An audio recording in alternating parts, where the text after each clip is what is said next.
Estos días últimos hemos visto, por un lado, una técnica basada en la dinamización de la energía, y el último día hemos visto una técnica apoyada en la mente, en el poder de la afirmación a nivel profundo. Ahora quisiera hablar combinando los dos elementos, la energía y la mente. Digamos en primer lugar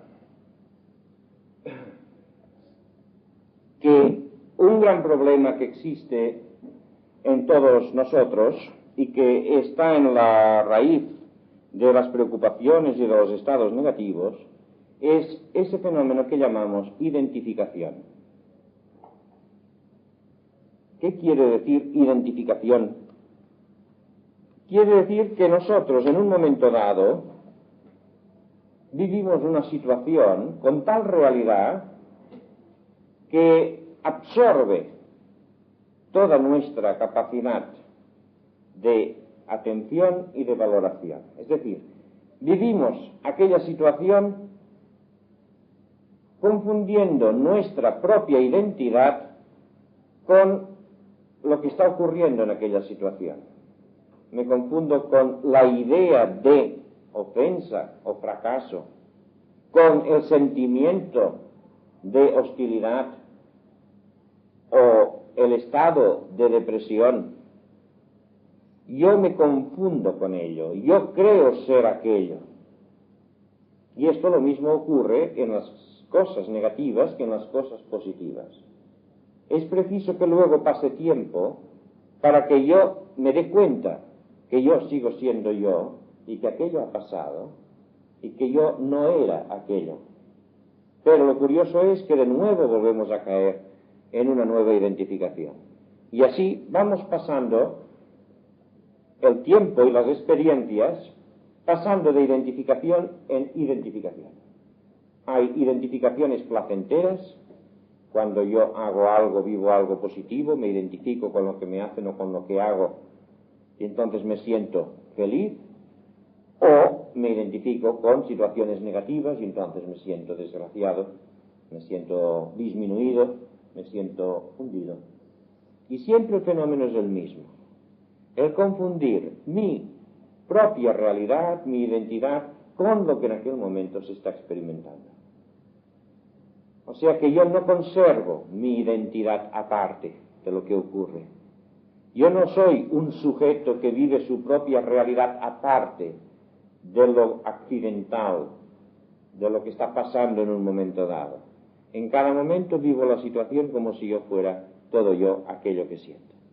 Esto me hace funcionar en altos y bajos, porque es evidente que las cosas a veces van bien, a veces van mal, que estamos pasando constantemente de personas agradables a personas desagradables o de circunstancias favorables a circunstancias desfavorables. Entonces, al quedar cogido dentro de esta trama de los hechos, viviéndolos como mi propia realidad, yo voy viviendo las mismas sacudidas que los hechos, que el vaivén de las personas o circunstancias. Ahora bien, toda identificación se produce siempre en mi mente y se produce precisamente en el plano anterior de mi mente. Plano anterior quiere decir en la parte frontal, en la parte de delante. Si uno se fija, cuando uno está preocupado por algo, se dará cuenta que siempre hay como una presión en la frente. Cuando uno está despejado, cuando uno está claro, cuando uno está alegre, entonces no hay ninguna presión en la frente. El campo frontal está relajado, despejado. Cuando uno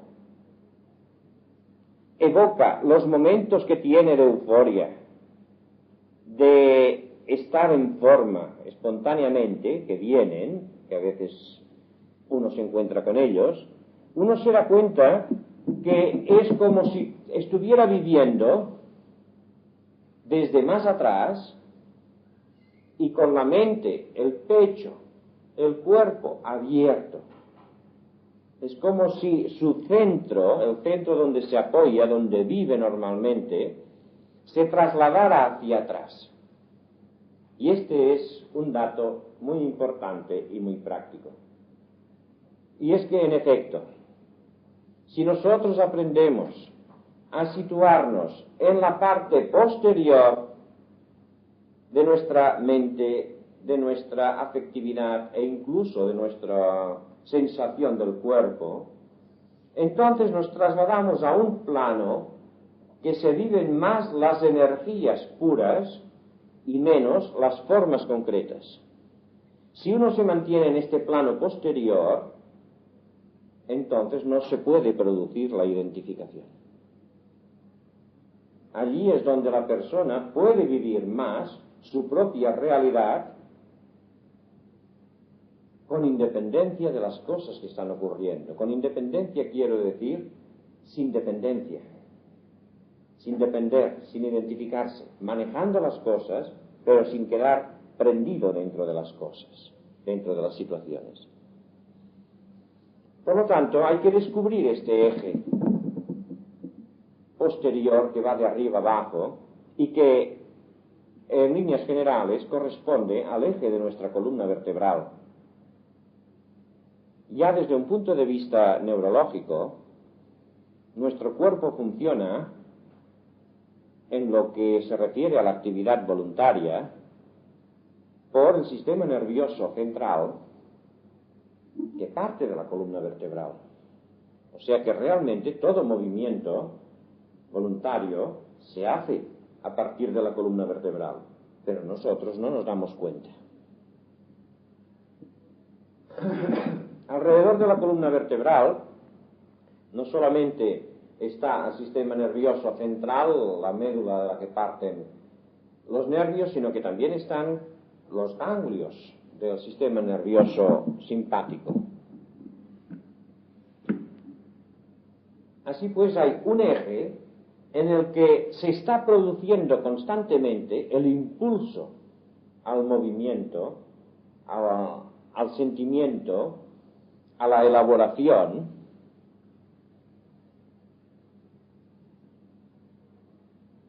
que se expresa hacia afuera. Pero nosotros estamos en esta zona externa, que es la zona de los productos elaborados, no la zona de la fuerza elaboradora. Este eje, de hecho, se prolonga no solamente a lo largo de la columna vertebral, sino que incluso en la cabeza, va toda la parte posterior de la cabeza, y todo lo que corresponde a la médula oblonga, al bulbo raquídeo, al cerebelo, e incluso más arriba, o sea, toda la parte posterior, y llega pues hasta la base terminal de la columna vertebral. No se trata tanto de una localización anatómica, porque estamos hablando ahora no solo de impulsos físicos, sino también de sentimientos, de voluntad, de pensamientos, pero analógicamente se puede situar en esa misma zona el punto o la serie de puntos desde los que se inicia el movimiento, donde está la fuerza. No olvidemos que en todo ser vivo, la vida tiene siempre un movimiento centrífugo, inicialmente centrífugo. La célula es a partir del núcleo de la célula que se mueve. Toda vida se va desarrollando porque hay una fuerza central que se proyecta al exterior y gracias a esta fuerza asimila de lo exterior lo que necesita para su propio crecimiento. Pero siempre es esta fuerza interior, central, siempre es centrífuga, de dentro hacia afuera. Cuanto más en este dentro podamos estar, cuanto más desde este dentro podamos vivir, más estaremos en nuestra propia sede, en nuestra propia casa, en nuestra propia realidad. Hay que aprender, pues, a encontrar este eje y aprender a situarse en él y a vivir desde él. Este eje hay que descubrirlo a nivel físico, a nivel afectivo y a nivel mental.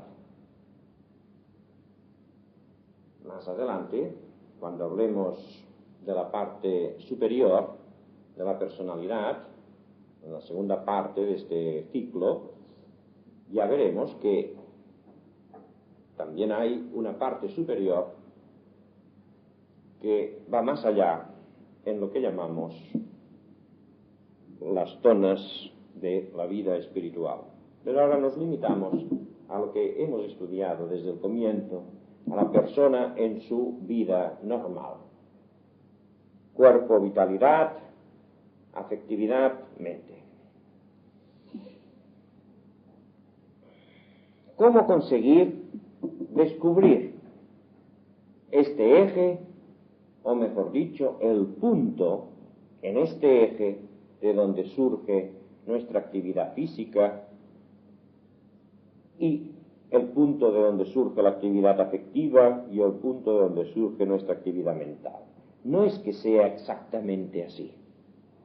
Nuestra actividad física surge de muchos puntos. Nuestra actividad afectiva también surge de varios puntos y nuestra actividad mental también.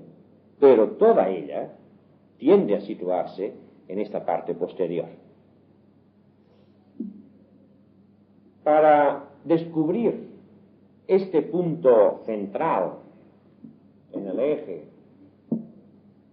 en lo que se refiere a la parte física, uno de los medios muy útiles consiste en el movimiento que se hace voluntariamente y conscientemente.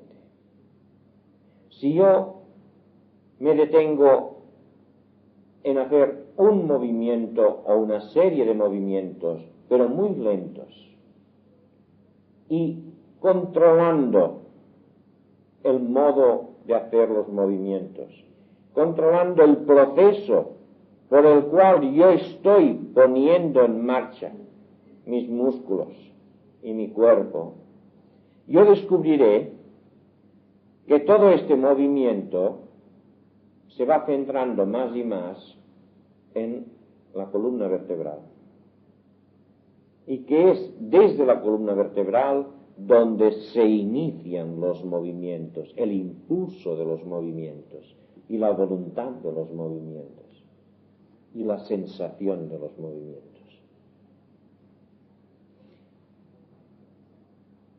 En Oriente, una de las prácticas que hacen en el grupo religioso derivado del budismo llamado Satipatthana, dentro de la escuela Hinayana del budismo, que se practica especialmente en Ceilán, un ejercicio consiste en que la persona ande, pero que ande de manera que solo ande por su movimiento voluntario.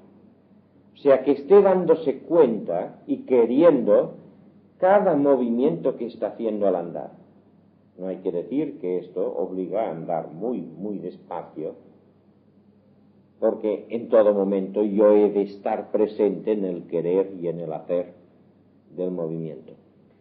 Así como ahora nos conformamos con la idea y con la decisión y el movimiento sale automáticamente, precisamente ahí lo que se trata es de que no se produzca esto automáticamente, sino que esté yo presente y activo detrás de cada instante del movimiento.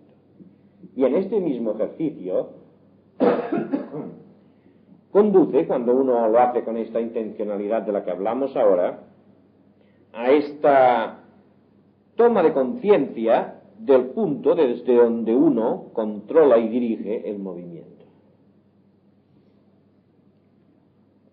La respiración consciente conduce igualmente, cuando uno la practica bien, con atención, conduce igualmente a esta toma de conciencia de que el punto de donde surge el impulso a respirar es siempre detrás. O sea que la respiración nace de detrás, aunque se manifiesta delante a través del movimiento del vientre o del pecho, pero nace detrás.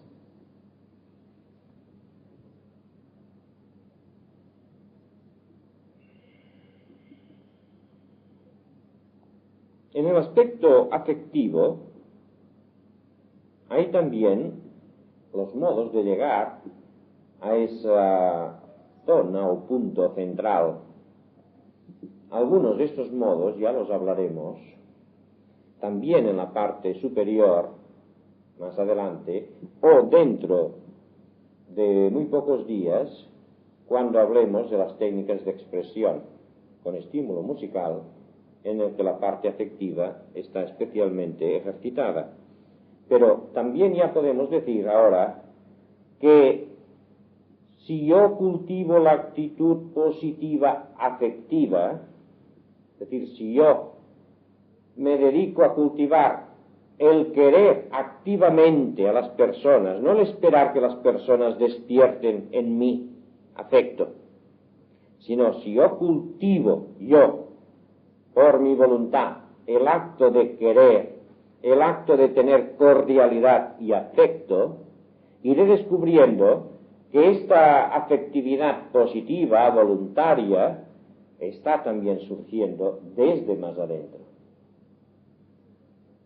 Y cuanto más yo puedo mantener esa actitud de querer,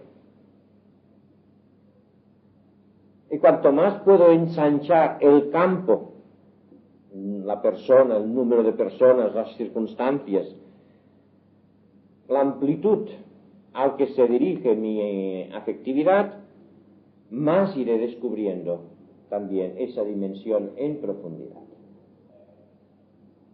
En el aspecto mental tenemos varias formas para llegar también a esta zona posterior.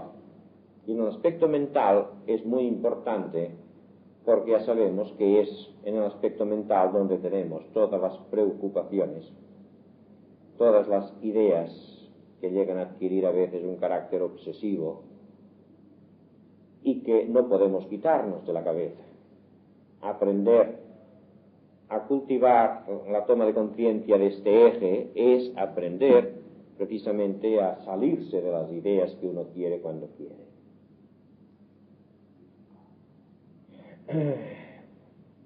No obstante, las preocupaciones, como ya lo hemos dicho algunas veces, no basta con trabajar el nivel de la mente, aunque sea para situarse más atrás, porque la raíz de las preocupaciones siempre está en el sentimiento. Y si no se desarraiga primero el mal desde la zona afectiva, no se podrá solucionar a nivel mental. La raíz de la preocupación, aunque se manifieste en forma de ideas, de tensión mental, de preocupación, de obsesión, lo que da fuerza a esta preocupación y a esta obsesión es el sentimiento, el miedo o el odio, ningún otro.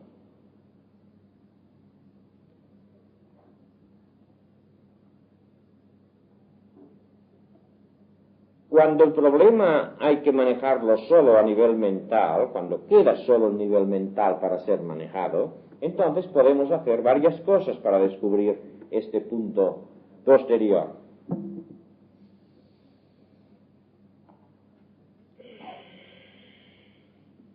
Una vez más, la actitud positiva mental ante las situaciones es importante. Y esta actitud positiva consiste en afrontar deliberadamente en mi mente la situación, aunque sea en pensamiento, si no es una situación real externa, que yo no huya de la idea de la situación, que yo no dé vueltas por detrás de la idea de la situación, sino que yo trate de mirar directamente la situación, encarando todas las posibilidades, pero de un modo real, todo yo presente a través de mi mente. Es decir, utilizando el yo experiencia. Todo yo presente, como si estuviera viviendo la situación como si estuviera enfrentando el hecho, sea el que sea. También podemos hacer otra cosa, y es cuando tenemos la preocupación, si no podemos afrontar directamente porque no estamos ejercitados o porque no conocemos los datos suficientemente o por lo que sea, podemos salirnos de esta zona externa donde hay la forma mental que nos obsesiona, la idea que nos preocupa, ensanchando el campo mental o ensanchándolo en un sentido de tiempo o en un sentido de espacio. En un sentido de tiempo quiere decir que yo me obligue a mirarme a mí en una perspectiva larga de tiempo, en lugar de estar todo yo crispado en mi idea de aquel hecho particular. Que yo mire mi propio desarrollo, mi propia evolución, por ejemplo, en una mirada que abarque en general mis 10 años últimos y que se prolongue hacia 10 años más allá. Que yo adquiera una perspectiva larga, porque cuando yo adquiero una perspectiva larga de mí, entonces el hecho presente queda situado en su correcta perspectiva. O sea, se ve como un hecho dentro de una continuidad. La cosa nos preocupa, entre otras cosas, porque yo la vivo como exclusiva, como si aquello absorbiera toda mi realidad. Y de hecho, aquello no absorbe mi realidad, porque la experiencia me enseña que a través de los años yo he ido viviendo muchas situaciones, cada una de ellas con este agobio, con esta urgencia, pero después han pasado, han sido sustituidas por otras situaciones, por otros problemas, y aquella situación era solo un modo de ver desorbitado, fuera de la proporción.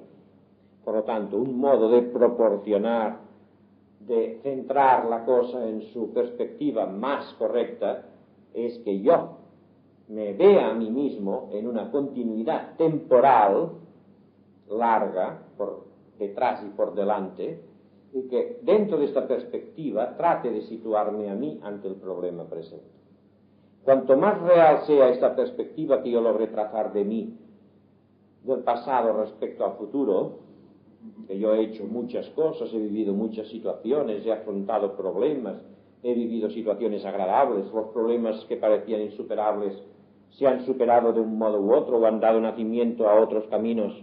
Cuando yo veo toda esa continuidad, y la veo clara, entonces mi problema presente queda situado en una perspectiva más correcta.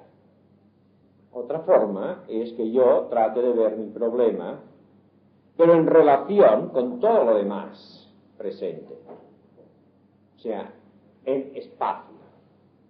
Si yo trato de ver, por ejemplo, toda la sociedad cómo funciona, como el que unas personas funcionen de un modo implica muchas veces que funcionen otras de otro modo, o que las mismas que funcionan bien en un momento, luego inevitablemente funcionan mal, y las que funcionan mal luego funcionan bien, que esto se está produciendo ahora, que yo soy el resultado de unas circunstancias de conjunto que en un momento dado me producen una situación de baja, de descenso, y que en otro momento tienden a producir un alfa, un ascenso, o que yo me obligue a ver todo lo que yo conozco, aunque se refiera a materias completamente distintas. Cuanto más yo adquiera una perspectiva amplia, más esto me obligará a situarme en un punto de vista profundo, central. Yo no puedo abarcar una visión amplia si no es retrocediendo. Y esto se ve muy claro en el gesto que hay de crispación en la mente cuando uno está preocupado, y la fijeza que hay siempre en los ojos cuando uno está preocupado. y el efecto sedante que produce el campo cuando hay grandes horizontes. Precisamente porque los grandes horizontes permiten a la vista abarcar el horizonte, por lo tanto, no converger, sino ensanchar. Y cuando yo ensancho el campo de la vista, entonces ensancho igualmente el campo de la mente. La vista y la mente van estrechamente unidas. Cuando hay una preocupación en mi mente, hay una crispación en mis ojos. Cuando la mente está relajada, mis ojos están relajados. Pues bien, esto que es cierto en un aspecto visual, de panorama, y que también es útil y se puede aplicar, es también cierto en lo que son contenidos mentales. Y cuanto más yo puedo tener un horizonte amplio de los conocimientos que tengo sobre astronomía o sobre ciencia o sobre arte o sobre lo que sea, cuanto más yo puedo en un momento dado situarme frente a todo lo que conozco, como si lo pusiera yo frente a mí, más esto produce esta visión panorámica. Y entonces mi punto de visión, desde el cual yo tengo que abarcar todo esto, retrocede, se va atrás y suelta lo que había delante. Es imposible que yo pueda abarcar un contenido amplio estando crispado. Y por esto, el ir suavemente a buscar este horizonte amplio, sea visual, sea mental, produce una distensión de la mente y paralelamente una situación en un punto más profundo. Hay otra técnica que es muy importante, pero que requiere ya que la persona haya cultivado durante tiempo esta actitud positiva, esta capacidad de estar centrado, de dominar su propia personalidad, y esta técnica es el silencio. El silencio, cuando se mantiene en una actitud consciente y de observador, tiende por sí solo a decantar todo el psiquismo hacia lo profundo. Y la persona se sitúa, toma conciencia y se sitúa más en su aspecto, en su plano posterior, y suelta lo que hay en su plano anterior. Pero esta técnica también la hablaremos al hablar de la parte superior. Con esto podemos ya hacernos una especie de plan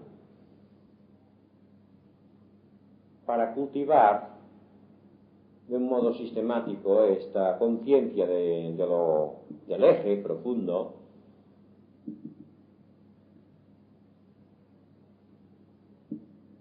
cultivarla de un modo habitual para ahondar en la conciencia de realidad de nosotros mismos y también para que sirva de medio particular en momentos de dificultades concretas.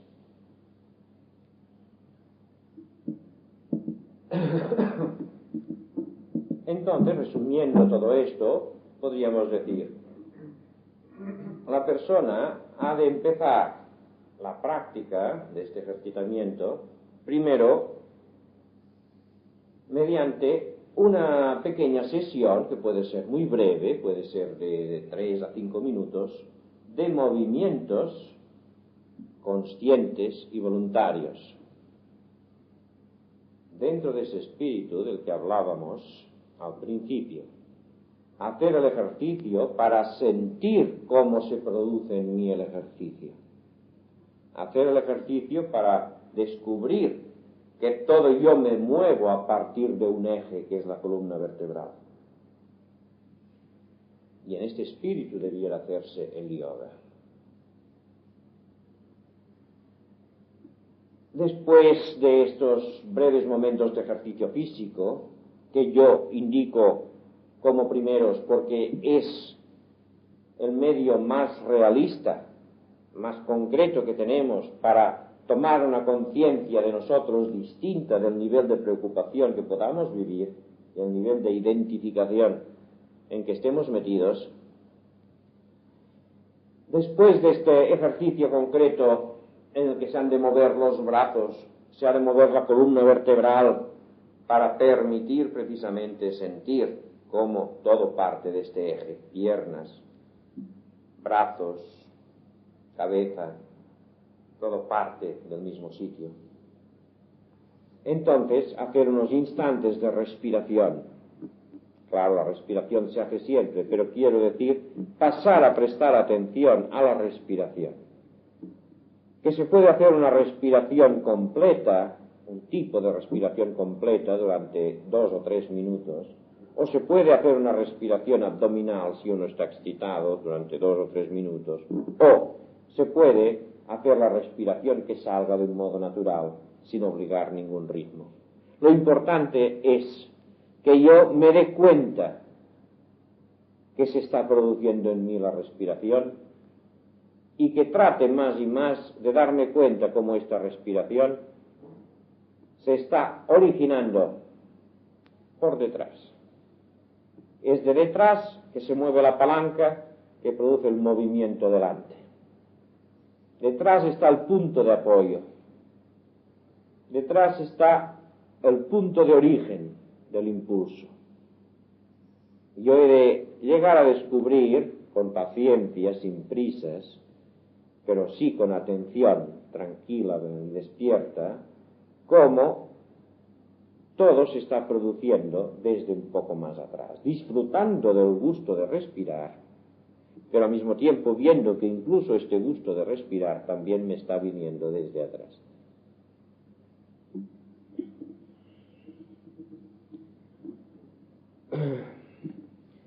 Al hacer estos movimientos y al tomar conciencia de esta respiración, entonces se puede pasar a hacer lo que explicábamos el último día.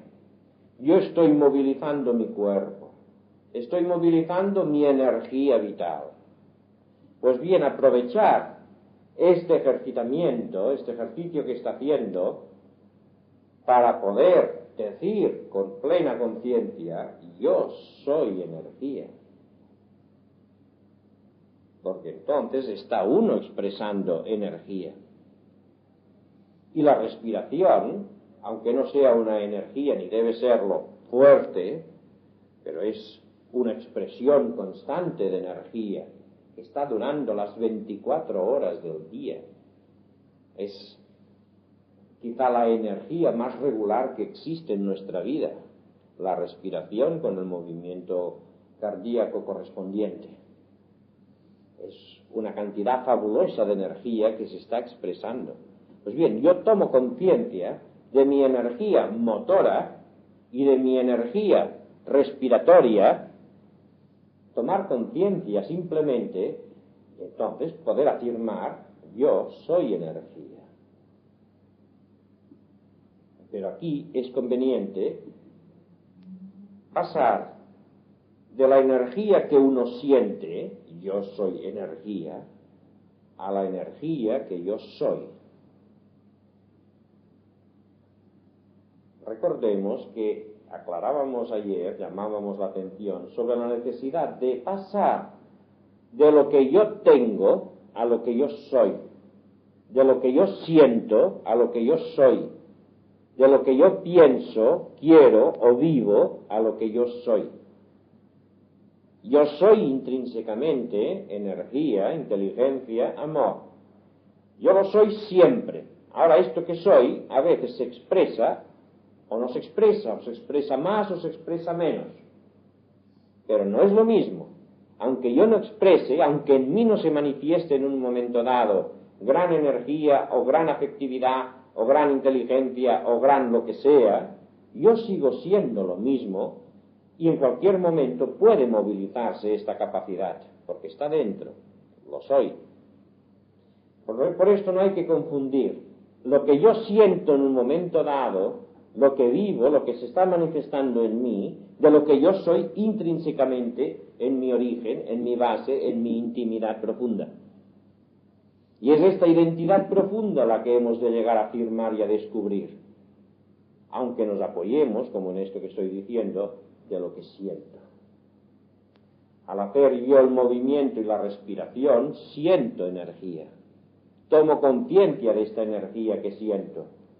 Y esta energía me sirve para afirmar, yo soy energía. Pero a la vez he de pasar de la energía que yo estoy sintiendo al yo que tiene la energía, al sujeto que vive esa experiencia, a este yo profundo que está más allá de esta energía que se siente y que es la fuente de toda esa energía y de toda la que podrá surgir durante toda mi existencia. Todo esto que se está tanto rato para explicar se hace en pocos momentos. Es mientras se está haciendo el ejercicio, tomando conciencia de la sensación posterior, de donde surge la energía, entonces poder afirmar, yo soy energía. Y al afirmarlo varias veces, ir pasando de lo que siento a la noción más profunda que evoca la palabra yo. Una vez está hecha esta fase, siempre conviene empezar por esta cuando se hace un ejercitamiento completo o cuando hay un estado de preocupación, porque digo, la energía física para nosotros es la más real, la más fácilmente movilizable, porque es la más antigua, es la más primitiva, es con la que estamos más, en el fondo, más identificados. Por esto puede ser una ayuda. Después de hacer esto, se pasa a la fase afectiva. Y entonces, siguiendo una respiración completa, ahora sí que conviene que sea una respiración completa, ya que ha de funcionar el aspecto del pecho, entonces, motivarse, determinar un acto de afecto, de cordialidad, de amor hacia todo, por las buenas. No a nadie en particular, aunque si hay alguien a quien uno en aquel momento tenga un afecto particular, se puede utilizar como punto de partida para luego, al repetir este mismo ejercicio de expresión de amor, ir ensanchando el campo, de manera que vaya abarcando más y más. Primero a una persona, luego a toda la familia, toda la ciudad, todo el país, todo el mundo, toda la humanidad. Y mientras se está haciendo esto, uno se obliga a expresar este sentimiento afectivo, incluso formularlo con palabras, si esto ayuda a sentirlo más claramente, entonces notar cómo el afecto se va sintiendo más profundo, desde lo más profundo, un poco más. Y entonces, yo soy amor, felicidad. Y también aquí pasar de lo que siento a la intuición profunda del yo, de donde surge todo esto. Y después de esto, pasar a la etapa mental, en la que se hace o bien esto que decíamos de verme dentro de una perspectiva temporal, o bien mirándome dentro de una perspectiva de campo grande y dándome cuenta de que yo, como mente, soy una capacidad de entender, de comprender, no de comprender esto y lo otro, sino de comprender como facultad en sí. Tomar conciencia del campo en general, de lo que comprendo, para pasar a la capacidad de la comprensión. Yo soy inteligencia. Y también aquí pasar de la inteligencia de lo que entiendo al yo que es inteligente. Al yo que es inteligente. Es pasar siempre del hacer al ser, del sentir al ser, del pensar al ser, a la intuición del yo. Entonces este ejercicio, empezándose desde ahí, desde abajo, desde lo físico, pasando por la etapa afectiva y por la etapa mental, entonces va conduciendo a esta conciencia profunda del eje. Y esta conciencia profunda uno tiene que procurar mantenerla luego al actuar. Cuando esto se hace varias veces, es fácil, cada vez más fácil, que luego en la vida diaria uno pueda actuar, moverse físicamente, sintiendo esta misma conciencia que uno siente al hacer los ejercicios intencionales de movimiento. Cuando uno habla con una persona, especialmente si hay una amistad con esta persona, un afecto, es muy fácil entonces volver a sentir lo que uno siente al hacer esta evocación en el ejercicio de ese amor, de esa cordialidad profunda, y así darse cuenta que yo soy amor que estoy expresando, o alegría, o gozo, felicidad que estoy expresando.